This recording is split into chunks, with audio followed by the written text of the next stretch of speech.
Hello प्यारे मित्रों और विद्यार्थियों, आप सभी का स्वागत है me and my YouTube class में। और आज का ये जो अपना टॉपिक है वो बहुत ही इम्पोर्टेंट है तो फिलहाल ये फर्स्ट ईयर के लिए है, बीए फर्स्ट ईयर के, लेकिन ये जो पढ़ाने वाला हूँ ये बाकी सभी कॉमन एग्ज़ाम में इससे प्रश्न पूछा जाता है। यानी ये जो आज का टॉपिक है ऑलमोस्ट कंपटीशन एग्ज़ाम के लिए भी इम्पोर्टेंट है।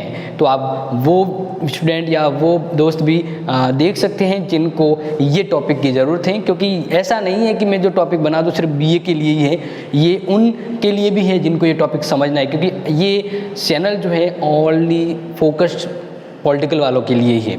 ठीक है, अब यहाँ पे जो अपन बात करते हैं वो ये है कि अकॉर्डिंग टू अगर बीए फर्स्ट ईयर के देखें तो ये पेपर 2 है। और इसमें हम ये अगर आप पूछ रहे हैं कि भाई कौन सा यूनिट चल रहा है सर, ये यूनिट कौन सा है, तो यूनिट 4 है। ठीक है, यूनिट 4 में अपना जो टॉपिक है वो है केंद्र राज्य संबंध। क्या है?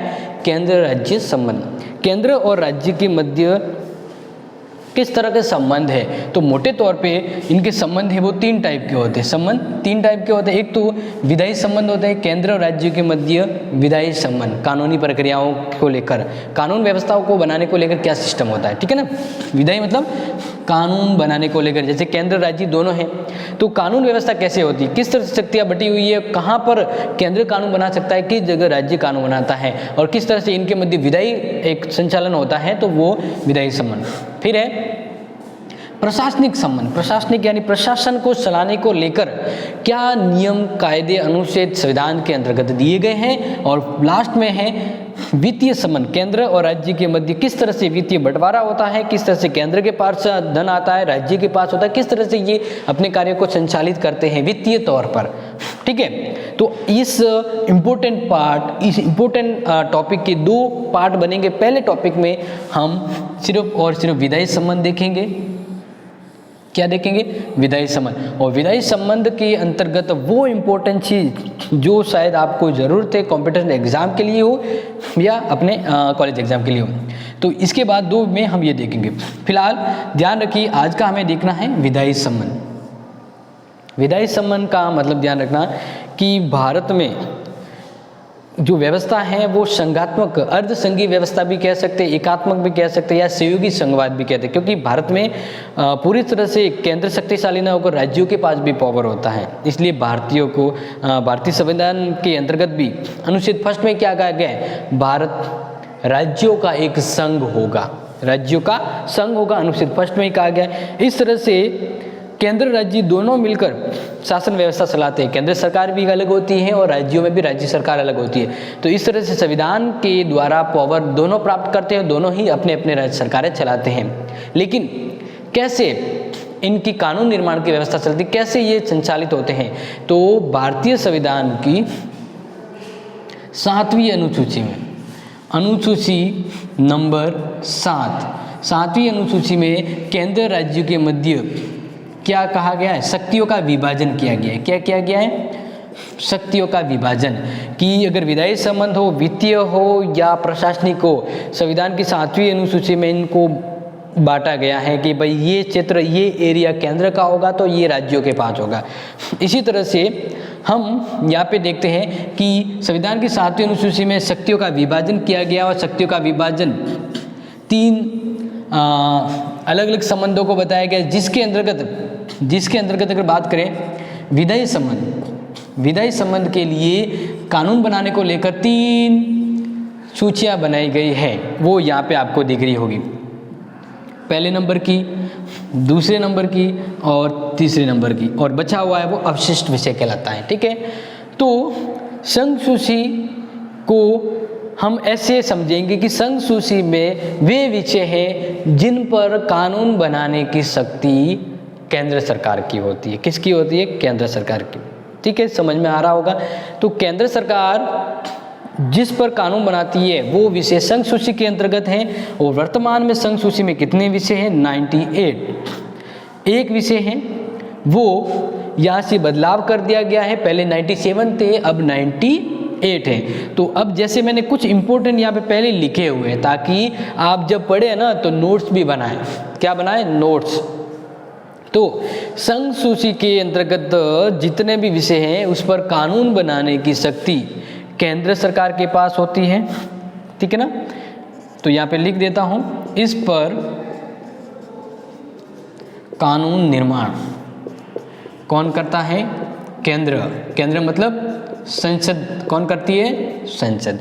जैसे कुछ आपको यहाँ पे बताऊँ, कुछ जैसे 98 तो पूरे नहीं लिखे, लेकिन कुछ इंपॉर्टेंट मैंने विषय यहाँ पे लिख दिए जिस पर संघ सरकार कानून बनाती है। जैसे रक्षा, वैदेशिक मामले, युद्ध और संधि, रेल, बंदरगाह, हवाई मार्ग, डाक तार, बेतार यानी वाईफाई या वायरलेस से जुड़े नियम, डाक निर्माण मतलब मुद्रा निर्माण, पैसों करेंसी को छापने को लेकर ये भी संघ सरकार यानी केंद्र सरकारी कानून बनाती है। बैंक, बीमा, खाने और खनिज के ऊपर, देशीकरण या नागरिकता के ऊपर, जैसे किसी नागरिकता दी जाए उसमें क्या विचार बदलना हो, परिवर्तन करना हो, विदेशियों का आना जाना यदि विदेशी लोग आते जाते उसके लिए कोई नियम वगैरह बनाना हो, तो इस पर कानून बनाने का अधिकार संघ यानी केंद्र सरकार यानी संसद को होता है, ठीक है। अब राज्य सूची, राज्य सूची में जो विषय हैं इस पर कानून बनाने का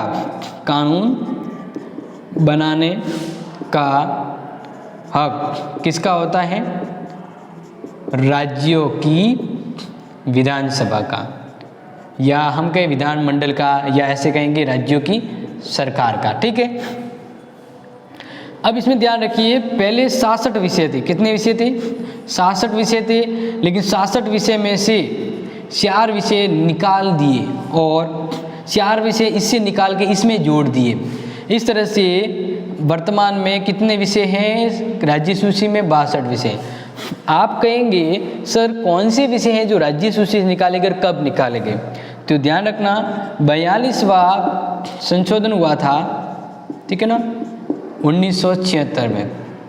42वां संशोधन 1976 में हुआ, उसके द्वारा 4 विषय यहाँ पे मैं लिखवा देता हूँ, शिक्षा, वन, ताकि आपको ध्यान रहे, वन्य जीव जंतु,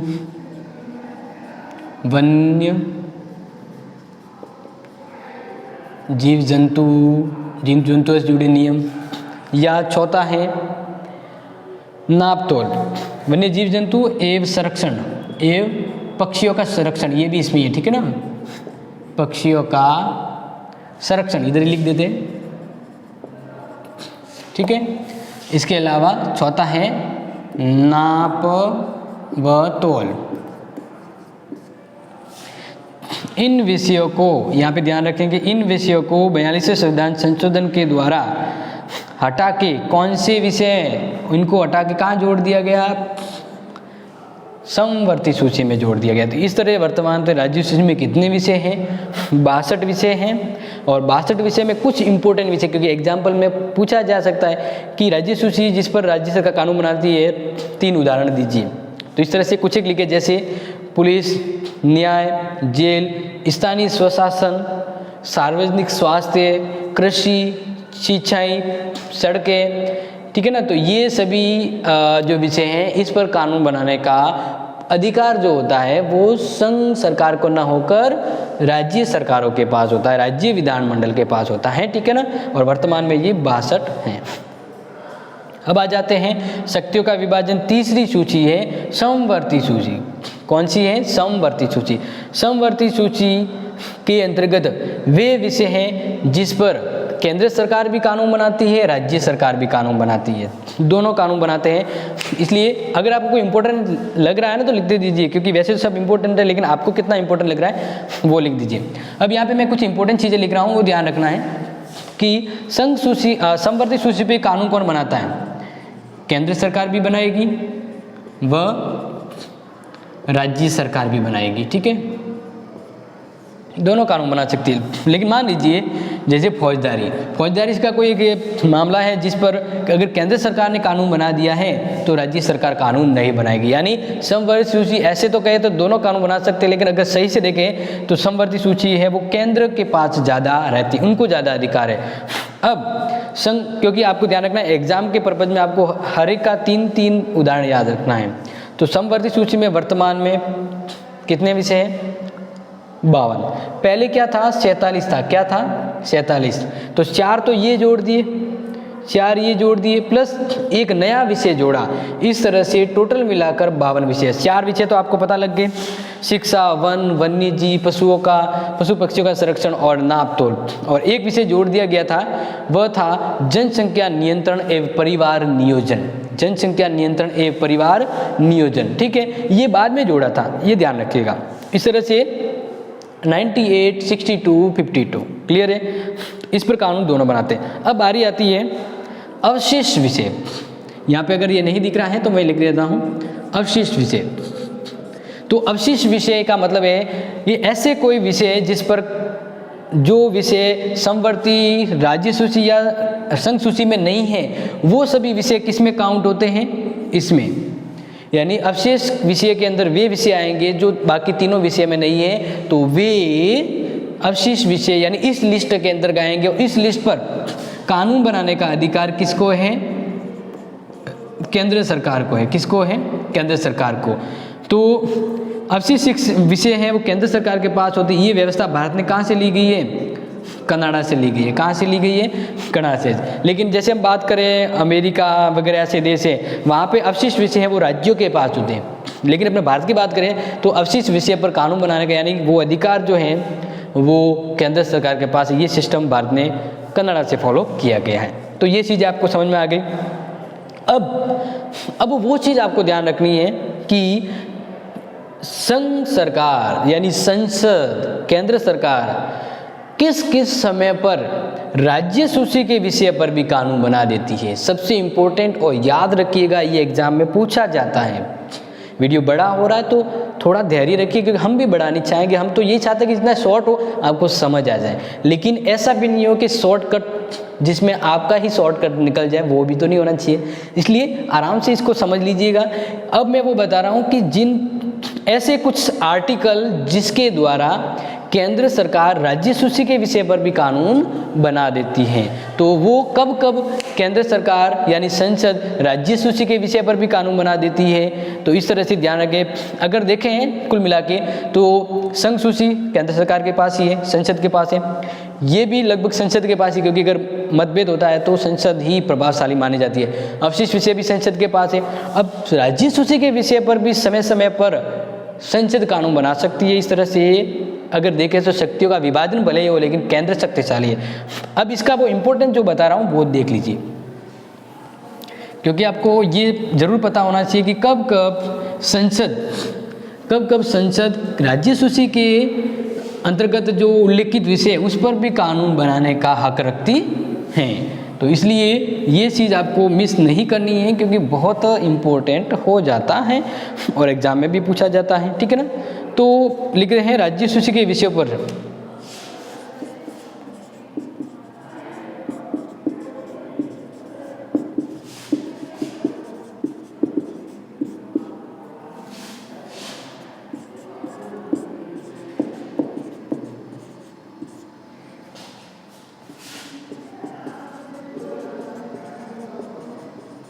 व्यवस्थापन की शक्ति। अब इसमें ध्यान रखिए, यहाँ पे क्या लिखा है कि राज्य सूची के विषय पर संसद कानून बनाती है। किस रूप में, वो कोई व्यवस्था करनी हो, कभी ऐसी जरूरत पड़े कि किसी कंडीशन में राज्य उसमें समर्थ नहीं है, तो संसद एक व्यवस्थापन को नज़र में रखते हुए वह राज्य सूची के ऊपर भी कानून बना सकती है। वैसे तो अगर देखा जाए तो विवाद तो हुआ था, बहुत विवाद हुआ, क्योंकि इस तरह से राज्यों के पास कम स्वतंत्रता स्वायत्ता रहती है, क्योंकि हर जगह देखें तो केंद्र सरकार हावी होती है। लेकिन अब आपको ये ध्यान रखना क्या क्या पॉइंट है। तो पहला ध्यान रखिए, अनुच्छेद 249 के तहत, अनुच्छेद 249 के तहत राज्यसभा द्वारा राज्य सूची में वर्णित किसी भी विषय को राष्ट्रीय महत्व का घोषित कर कानून बनाने का अधिकार संसद को प्रदान कर सकती है। समझ में आ गया? तो इसका मतलब अब इसको कैसे याद रखना है ये कि राज्य सूची के विषय पर संघ सरकार संसद कानून बना सकती है। कौन से अनुच्छेद के तहत? अनुच्छेद 249 के तहत। क्यों? क्योंकि राज्य सूची में वर्णित ऐसे विषय जिनको राष्ट्र हित को ध्यान में रखते हुए राज्य को ये कानून बनाने का अधिकार न दिया जाकर केंद्र कानून बना सकता है। तो राज्यसभा ऐसा प्रस्ताव पारित कर संसद को ये अधिकार दे सकती है। समझ में आ गया? तो इस तरह से राज्य सूची के विषय पर संसद कानून बना सकती है। कब? जब कोई विषय राष्ट्रीय महत्व का घोषित किया जाए और ऐसा 6 माह तक भी और उससे ज़्यादा भी उस कानून पर प्रभाव असर रह सकता है। अब बात करें अनुच्छेद, क्योंकि कुछ इंपॉर्टेंट अनुच्छेद है जिसको आपको याद रखना होगा, ठीक है ना। राज्य के विधानमंडलों द्वारा अनुच्छेद 250 और 252, तो पहले 52 कर लेते, इंपॉर्टेंट है तो इसलिए पहले 52। तो राज्यों के विधानमंडलों की इच्छा, राज्य के विधानमंडलों की इच्छा प्रकट करने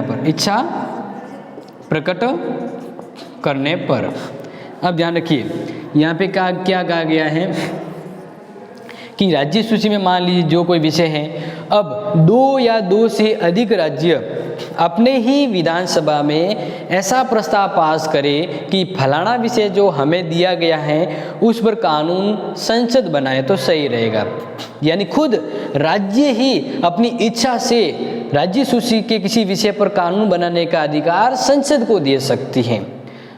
तो क्या हो गया? राज्य के विधानमंडलों की इच्छा प्रकट करने पर संसद उस पर कानून बना सकती है। ऐसा अनुच्छेद कौन सा है? 252। याद रह जाएगा। जैसे क्या है कि भाई मेरे घर में जो कुछ भी हो रहा है मैं खुद ही कह रहा हूँ हाँ भाई तू मेरे घर के लिए नियम बना, तो बनाई गई, तो संसद को इस पर्पज में अधिकार मिल जाते हैं। ये कब होगा?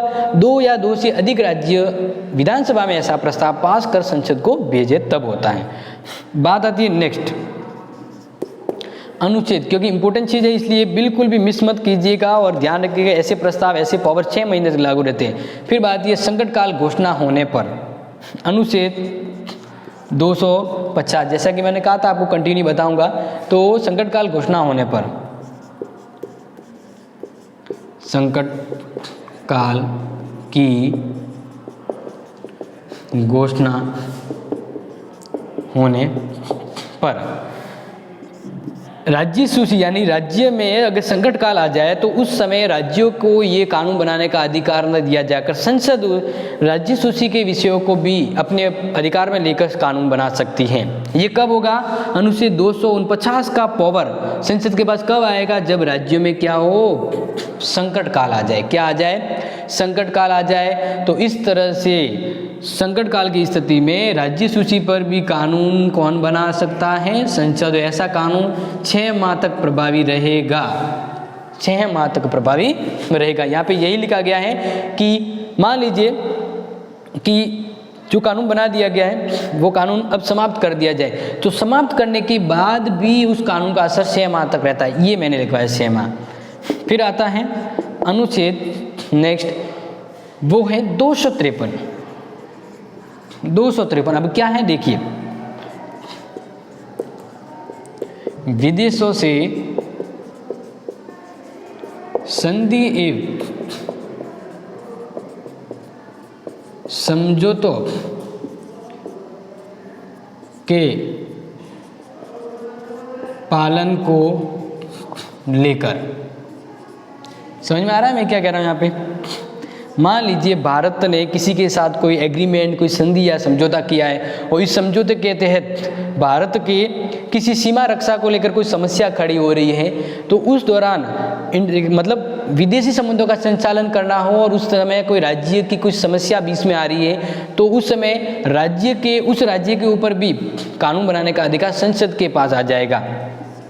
जैसे मान लीजिए एक परिवार को रिश्ते नाते निभाने होते हैं, तो कभी कभार क्या है कि बच्चे की इच्छा के विरुद्ध भी हमें अपने परिवार के लिए कोई नियम कायदे बनाने होते हैं। तो बच्चा ये नहीं कहेगा ये तो मेरा स्वाभिमान था, मेरा ये तो काम था, आपने ये कैसे डिसीजन ले लिया। लेकिन परिवार की रक्षा के लिए, समझौते के लिए, या परिवार के किसी दूसरे परिवार से कुछ रिश्ते नाते निभाने के लिए बच्चों से पूछे बगैर भी परिजन कोई निष्कर्ष डिसीजन लेते हैं ताकि अपने परिवार के हित में रहे, बच्चे गलत ना करें। ऐसे ही राज्यों के विरुद्ध भी अगर विदेशी समझी समझौते की कोई सवाल खड़ा हो जाए, तब अनुच्छेद 253 के तहत इस तरह के राज्य सूची के विषय पर भी कानून कौन बना सकता है? संसद बना सकती है। सिंपल सी बात है, बिल्कुल इजी है। अब नेक्स्ट बात आती है जो आपको पता होगा, अनुच्छेद 356। हाँ, संवैधानिक